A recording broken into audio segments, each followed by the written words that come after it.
Good evening, ladies and gentlemen. You're watching Al 24 Nightly News. I'm your host, Miriam Zian, and here are your top stories.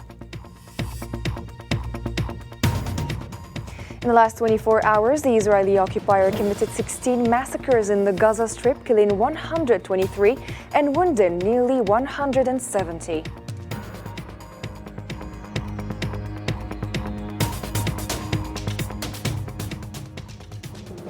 Next, in response to a framework deal that calls for a truce between Palestinian factions and the Zionist occupation, the Islamic resistance movement Hamas has agreed proposing a ceasefire plan.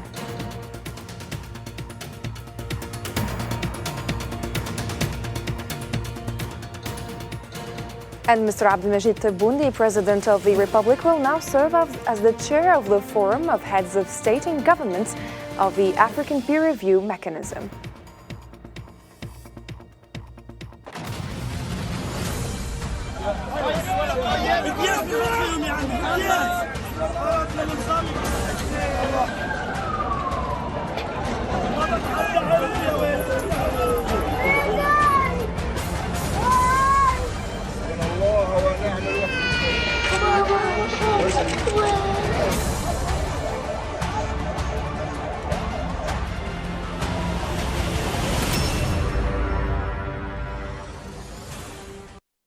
Hello again and welcome to the program. The Palestinian Health Ministry in Gaza said the occupation forces committed 16 massacres against families in the Gaza Strip in the last 24 hours, killing 123 and wounding nearly 170. The same source added that a number of other victims are still under the rubble and on the roads as the occupation prevents ambulances and civil defense crews from reaching them.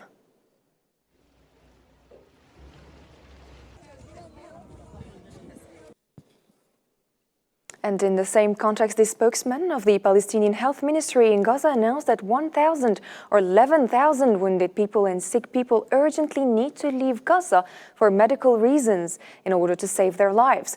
Ashraf al-Qudra added that parts of the hospitals in northern Gaza are operational again. However, there is still a desperate need for the arrival of medical supplies and fuel and the return of medical teams from the south to continue their work.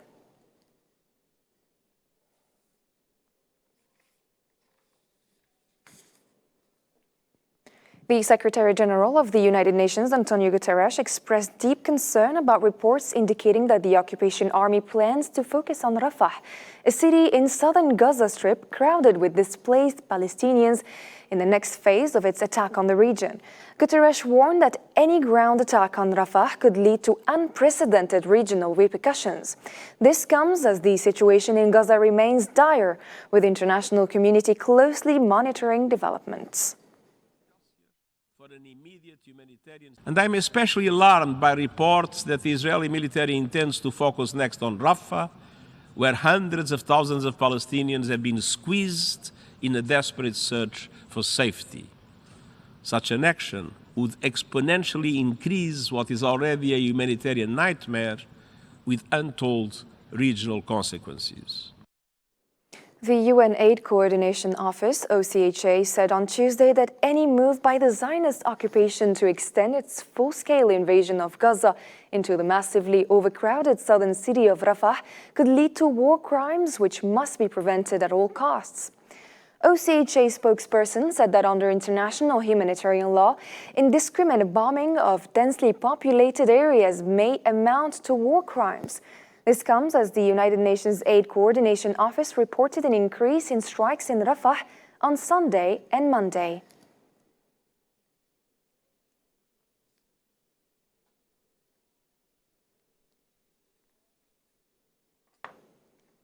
The Euro-Mediterranean Human Rights Monitor emphasized that Israel's policy of starving the population in the Gaza Strip would result in long-term irreversible effects. The organization warned that the number of victims of starvation and related diseases might surpass the direct casualties of the ongoing military attack since last October. The Gaza Strip is described as a potential famine zone with more than half of its population expected to suffer from extreme malnutrition. The international community faces growing concerns over the humanitarian crisis in the region. The Gaza Strip is currently experiencing the highest percentage of its population facing acute food instability in the past 2 decades. By February 7, approximately 53% of the population is expected to endure extreme emergency levels of acute malnutrition. Within this group, 26% equivalent to around 500,000 individuals are anticipated to suffer from famine, leading to an alarming increase in deaths caused by hunger, malnutrition, or related diseases. The dire humanitarian situation in Gaza is a matter of urgent concern, with the international community closely monitoring developments and seeking ways to address the escalating crisis. Doctors in Gaza have to face a tough situation that none envy them for. Due to the lack of staff and medical supplies, Gaza's doctors have to prioritize whom to treat, leaving those with complex injuries untreated, many of them who are doomed to death. Nabil Khazini has the report. For the wounded patients in Gaza, arriving at hospital isn't the end of it. Not all of them will be treated. Some will, others will not. The lack of staff and equipment force medical teams to take agonizing decisions. They have to choose to whom to give medical care, while the majority of those who are lucky enough to be treated are those with minor injuries. The others with severe life-threatening injuries will be left untreated. This is the case of this hospital in the southern city of Khan Yunis, which was initially intended for only 240 people, but is currently accommodating around 1,000 patients. One of the other big challenges that many days we have to prioritize between the patients, and we have to prioritize with the patient with higher survival rate in compared to the ones which are really in bad situation, which need a lot of care. And we lost many patients because we were unable to provide them with the service. At one point we were not treating any patient with extensive burn because we know the bed capacity in the ICU can't deal with this big number of patients.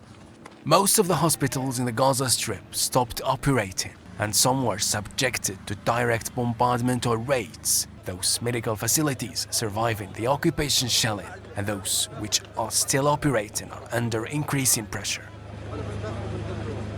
A level of violence and where the situation has gone, where humanitarian workers have no protection, hospitals are hit.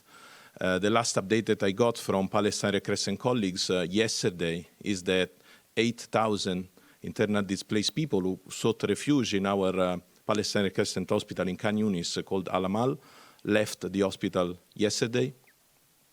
The hospital was, in the last more than 2 weeks, the hospital was surrounded by heavy shelling, fighting, no way in, no way out, hit several times. Despite the deep scares of the war in Gaza, doctors have no choice but to cope with the dire situation they have to face, as thousands of people rely on them to save their lives. The Islamic resistance movement Hamas has responded to a framework agreement proposing a truce between Palestinian factions and the Zionist occupation. The proposal handed to mediators outlines a ceasefire, prisoner liberation, aid entry, and an end to the Gaza Strip siege. Hamas suggests implementing their plan through 3 phases over 135 days. Hussein Barkan has a report. Is this the end of the genocide and brutality in Gaza? Diplomatic movements culminated in a draft agreement between Palestinian resistance and the Zionist occupation.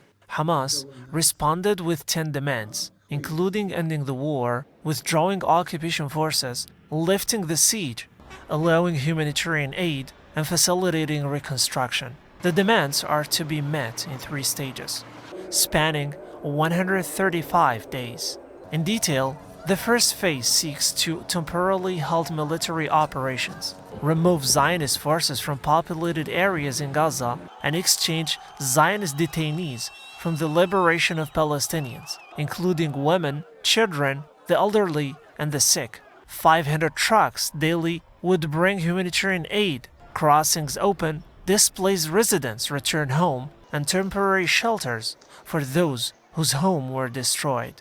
This phase also involves direct rebuilding and repairing infrastructure, rehabilitating electricity, communications, and water networks, supplying the Gaza Strip with the necessary fuel, and scheduling reconstruction within 3 years. Indirect discussions commenced to control the ceasefire continuation, leading to a second phase involving the release of detained civilian men and conscripts, exchanging them for specific Palestinian prisoners. Occupation forces withdraw from Gaza borders, initiating comprehensive reconstruction and ending the Gaza Strip siege. The third and final stage encompasses the exchange of remains and bodies between the two sides after identification. Hamas' response to the truce agreement proposal reiterates the consistent position of Palestinian resistance factions. They emphasize no negotiation or exchange without a comprehensive cessation of Zionist aggression against the Palestinian people. The leader of the Hamas Islamic Resistance Movement, Izzat al-Rishq, affirmed that the movement dealt with the draft framework agreement in a positive spirit to stop the aggression against the Palestinian people, secure a comprehensive and a lasting ceasefire, and provide humanitarian aid and reconstruction. In an interview with Reuters news agency, al-Rishq stressed that the proposal had been passed on via Qatar and Egypt to the Zionists and the United States. احنا امس مساء قمنا بتسليم ردنا على مقترح الإطار. Yesterday evening, we submitted our response to the Paris proposal to our brothers in Qatar and Egypt. This was done after intensive consultations within the leadership of the movement at home and abroad, as well as consultations with our partners in the Palestinian forces and factions. Through this response, we were keen to deal with it in a positive spirit to stop the aggression against our Palestinian people and secure a comprehensive and lasting ceasefire, as well as provide relief, aid, shelter, and reconstruction, as well as all issues related to alleviating the suffering of our Palestinian people, who is greatly suffering because of these massacres and this Nazi war of aggression against our Palestinian people. وهذه الحرب العدوانية النازية على شعبنا الفلسطيني. The Hamas Islamic Resistance Movement said that the Zionist army's allegation about finding documents and sums of money received from foreign parties is ridiculous and highlights the level of the occupation's contempt for public opinion by relaying lies and fabrications that no longer fool anyone, as he put it. In a statement issued on Wednesday, Hamas stressed that the occupation army's dissemination of what it described as imaginary narratives in the form of military achievements confirms the level of failure that this army and its security services have reached.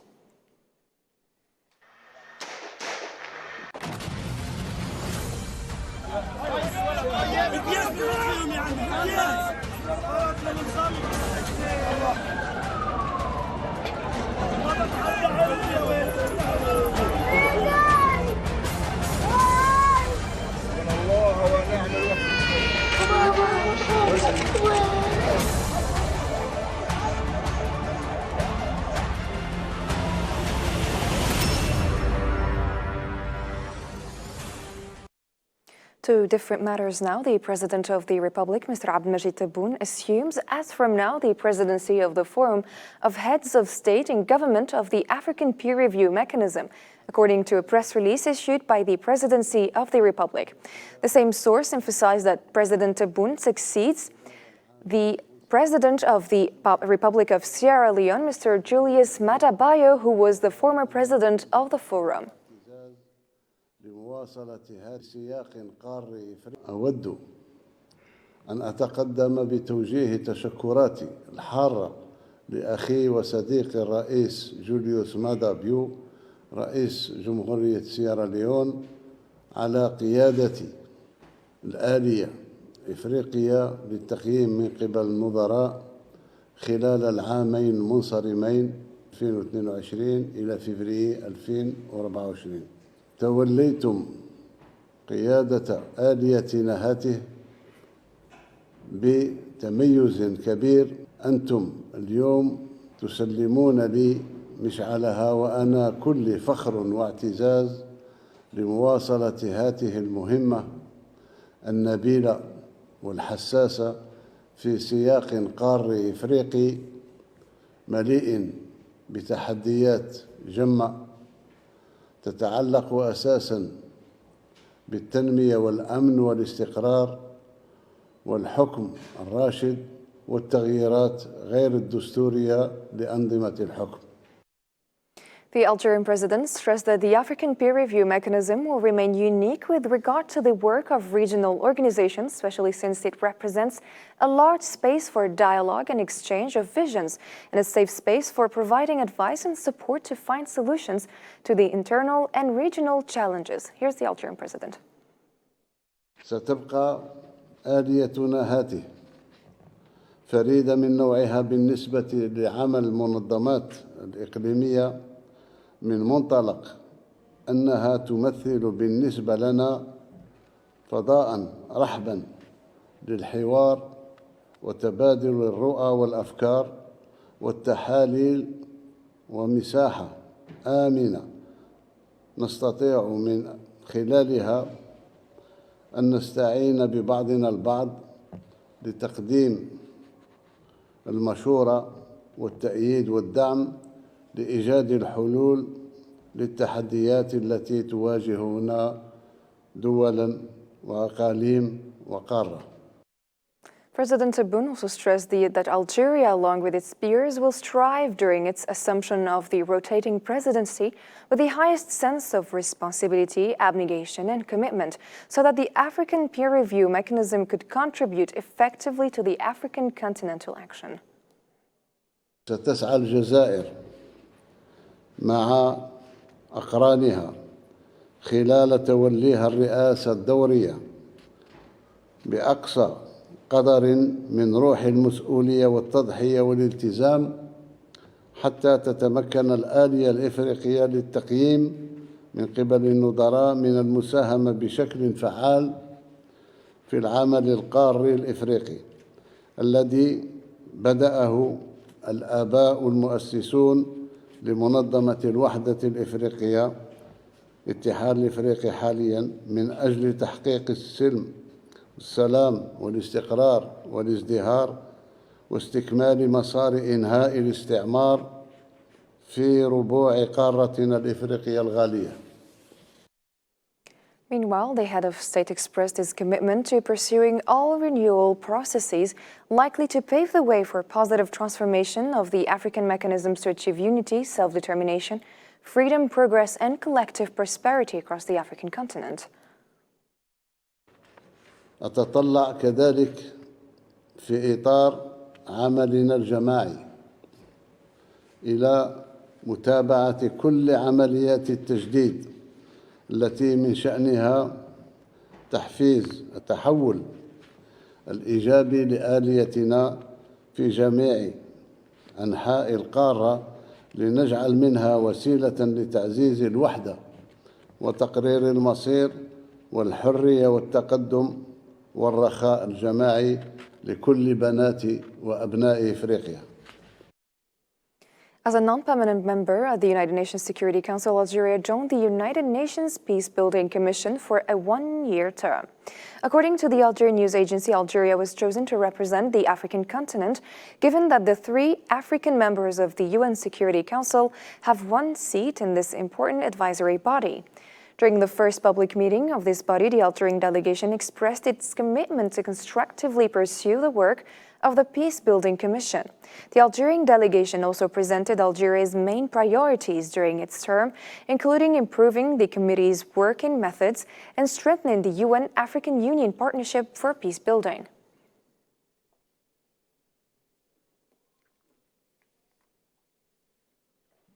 The world gas market has undergone significant transformations in recent years, from shifts in market dynamics to investment trends in the gas industry, and Algeria gears up to host a key meeting of gas exporting countries, addressing challenges and opportunities amid volatility in the energy landscape. Marwa Belaiwer has the report.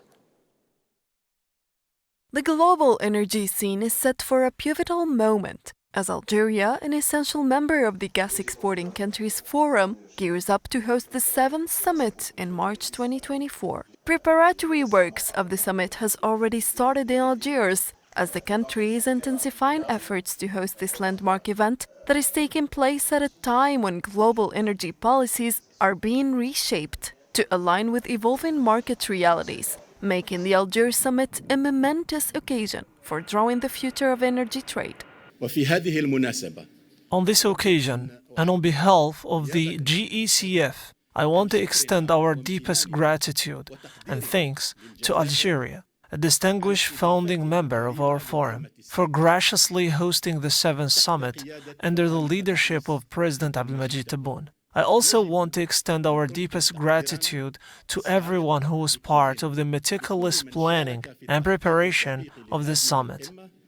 وفي التحضير لها. Algeria, a major stakeholder in the global gas arena, has set its sights on ambitious goals that reflect its commitment to contributing to market stability and meeting the demands of consumers around the world. Its hosting of the 7th Summit of Gas Exporting Countries Forum is a recognition of its world-leading role in biofuel production, which has strengthened its position as a reliable supplier, observers suggest. استضافة الجزائر للقمة هي شهادة. Algeria's hosting for the summit is a testimony of its world-leading role in natural gas sector, which is reflected in many pioneering achievements, such as the construction of an undersea gas pipeline connecting Africa and Europe, as well as maintaining its position as a reliable supplier of natural gas. كمورد موثوق للغاز الطبيعي. ترتكز هذه القمة على تباحث المشتركين. This summit is based on the examination of participants through strategic dialogues and collaborative efforts in order to draw a path forward to ensure a sustainable, secure and prosperous energy future. آمن ومزدهر. The Algiers Summit constitutes a unique opportunity to foster cooperation between gas-producing and consuming nations, hence showing that market stability is a collective endeavor. The German Vice-Chancellor and Minister of Economy and Climate Protection, Robert Habeck, has started an official visit to Algeria. Habeck was received at Algiers International Airport by the Algerian Minister of Energy, Mohamed Arqab, accompanied by a significant delegation. The visit's agenda includes bilateral meetings with various ministers, officials, and experts to discuss cooperation in areas such as renewable energies, hydrogen development, and the Southern Hydrogen Corridor project. The two sides also expected to sign several agreements reflecting the commitment to enhance collaboration.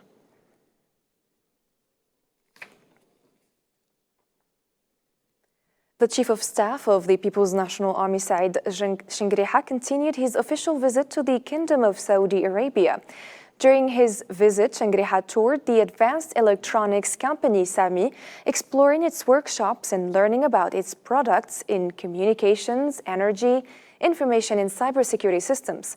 Additionally, he visited the Middle East Aircraft Engines Company, receiving a comprehensive presentation on the company's tasks, including the maintenance of transport and fighter aircraft and helicopters. This visit reflects ongoing efforts to reinforce ties and explore collaboration in defense and technology sectors.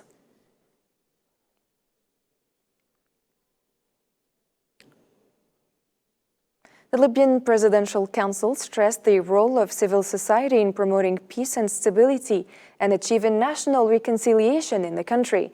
Representative in the Presidential Council, Musa Al-Kouni, said during his speech about freedom of association in Libya that international experiences have proven that civil society has the ability to bring about positive change, especially in the transitional phases, adding that the Presidential Council will endeavor to create a safe and inclusive environment to confront what he described as the forces of tyranny.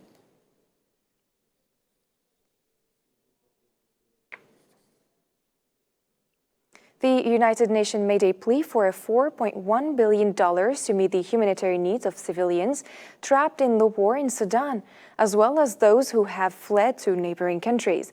It's worth recalling that Sudan has been in a war for 10 months, which left half of Sudan's population in need of humanitarian assistance and protection, while more than 1.5 million fled to neighboring countries.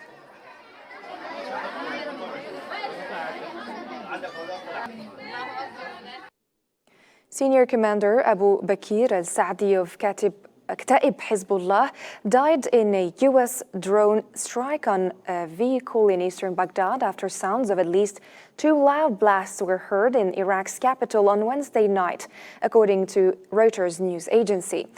According to the same source, 3 U.S. officials speaking on the condition of anonymity, the commander was responsible for attacks on U.S. forces. There has not yet been a response to the accusations from the Iraqi part.